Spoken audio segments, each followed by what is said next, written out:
Okay, in this video, we're going to look at potential energy or gravitational potential energy. So any potential energy is stored energy, and there are different kinds of stored energy. So you could have like an elastic band that has elastic potential energy when you stretch it, or a spring. You can also have chemical potential energy, which is the potential energy stored in chemical bonds. So when we eat food, that food is stored chemical potential energy that our bodies can use later.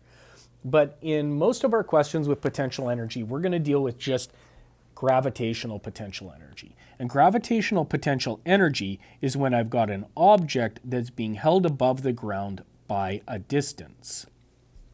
And so as it's held up there, it could fall, so it has the potential to change that into kinetic energy. So our formula is EP equals mgh. This formula is again given in the data booklet, and you'll find it here. And you'll find that EP is told that it's in joules, gravity is here, and height is here. So you can find all of those things in your data booklet. And again, joules are kilograms times meters squared over seconds squared. And so the mass is going to be kilograms, and we're multiplying it by gravity. So gravity is 9.81 meters per second squared on the surface of the Earth. So that'll be meters per second squared. And you can see the other thing that we're missing is, is meters in distance. And so that's the height that is being held up. So if we know how heavy it is and we know how high it is, as long as it's on the surface of the Earth and uses this gravitational potential energy, our force of potential energy or potential energy is mass times gravity times height. So here we've got a question where it says the gravitational potential energy of 23.5 kilogram box. So the mass is 23.5 kilograms, which is raised a height of 84.2 centimeters. But look, we need our height to be in meters. So I'm going to convert that into meters so that we get our unit agreement. So the potential energy is mgh. Now, the mass is 23.5 kilograms. Over here I just wrote kilo, so that's got to be grams. And then my gravitational potential energy on the surface of the Earth is 9.81 meters per second squared. I've mentioned that now more than once in this quick little video because gravity depends on your position. And so if you're on the surface of the Earth, that's different than if you were in space where there's very little gravity, right? And so it depends a little bit. Most of the questions we do are naturally on the surface of the Earth, but occasionally you'll get a gravitational field that's mentioned that's different. And so you'll see that down here where you have to use a different G value. If you were on a different planet, it would have a different gravitational potential or magnitude of acceleration due to gravity, or G. So then we put in our height, 0.842 meters, and our potential energy, we got 23.5 times 9.81 times 0.842. This comes out to 194 joules of energy. My calculator gave me some more decimal points, but since I've got 3 sig digs here and 3 sig digs here and 3 sig digs here, I'm going to get 3 significant digits here. Now, in this other example, we have a 55 kilogram student prepared to jump off a diving board. How brave. Okay, so the mass of the student is 55.0 kilograms, and the potential energy is 5.62 kilojoules, or 5,620 joules. So that's what this is. And they're going to go down a height. And so in this case, it's asking us to figure out the height. So we've got EP equals mgh, but I want to find this height. So height is EP divided by mg. Again, if you don't remember how to rearrange formulas, we have a video on doing that. Please make sure you're good at it. So here I've got that 5.62 times 10 to the 3 joules. The student weighs 55.0 kilograms. And then the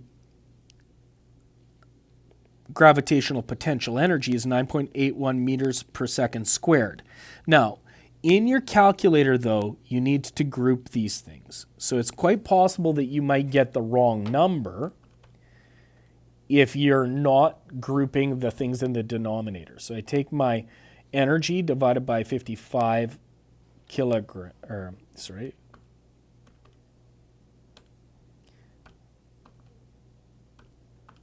put this into my calculator, and I get 10.4 meters. That is a high dive. Good for them. If you did this,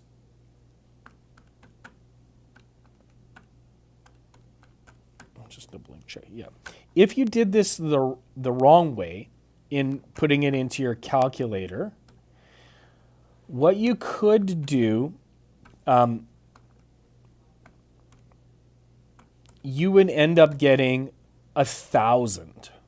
And if you did that, the problem that you have is that you didn't group these two things, right? So if you put it into your calculator, 5.62 times 10 to the 3, and then divide by 55.0, and then times 9.81, you'll get the wrong number because these things need to be grouped in brackets. So make sure that you're putting it into your calculator in the correct way so that you don't lose marks for a calculation error.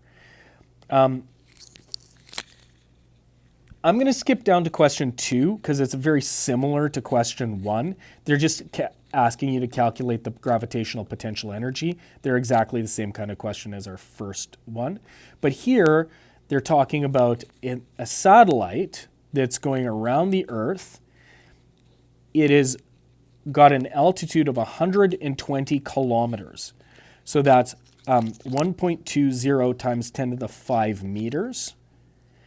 And the gravitational potential is 8.98 meters per second squared because it's far enough away from the Earth that its potential, or the gravity, is a little bit less. The mass of the satellite is 580 kilograms. So my EP equals mgh. I don't need to rearrange it because they want the potential energy, but it's going to be 580 kilograms times 1.20 times 10 to the 5 meters. So that height needs to be in meters. Oh, sorry, and I was supposed to actually put in the, I was supposed to actually put in the, oh goodness, I'm not good at this. I'll just rewrite it. It goes mgh, right? So g is 8.98 meters per second squared. And then the height in this case is 1.20 times 10 to the 5 meters. Okay, so this is going to give me a pretty big number, but it makes sense. It's heavy and it's a long ways away from the surface of the Earth. And I end up getting 625008000. Woof, that's a lot of joules. So to make this to have 3 sig digs, I'm going to take 6.25, and then I'm going to need to count my spots. So it goes 1, 2, 3, 4, 5, 6, 7, 8. So that's times 10 to the 8 joules. Okay, hopefully that helps you understand potential energy.